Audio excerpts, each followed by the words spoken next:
Hello again. It is an amusing irony that Pakistan, a country which contributes a rather high number of immigrants to Britain, is exceedingly tough on illegal immigrants to their own country. We are constantly assured, even by Nigel Farage of Reform UK Party, that deporting millions of illegal immigrants, or undocumented migrants as they are sometimes known, is impractical. This is a strange assertion, since countries far less economically developed and technologically advanced than our own seem able to accomplish this feat without any difficulty whatsoever. Take Iran, for instance, which has in the past 6 weeks alone deported more than 450,000 illegal immigrants.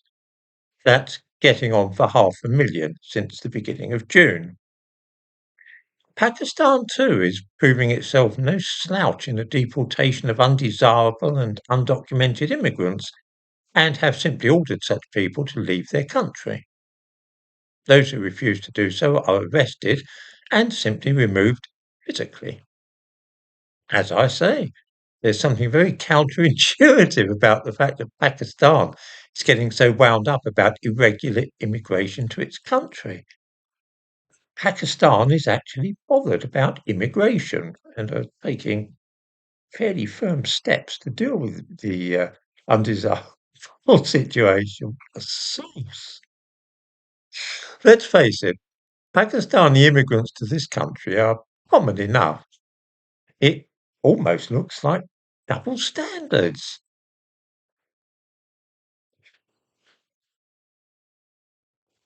Perhaps it would be easier to understand why the two countries are cracking down so heavily on illegal immigrants when I explain that these are all Afghans. Iran and Pakistan do not want loads of Afghans in their countries for two reasons, both of which we would ourselves in this country do well to reflect upon. The first is that Afghan refugees spread militant Islamism and they engage in conspiracies to undermine the government of any country in which they settle.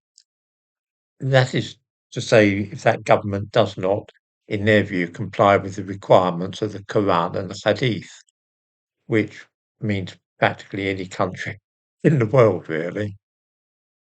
The second reason that no one wants Afghans is that in whatever country they settle, they do tend to be more lawless and predatory than the native inhabitants of that country.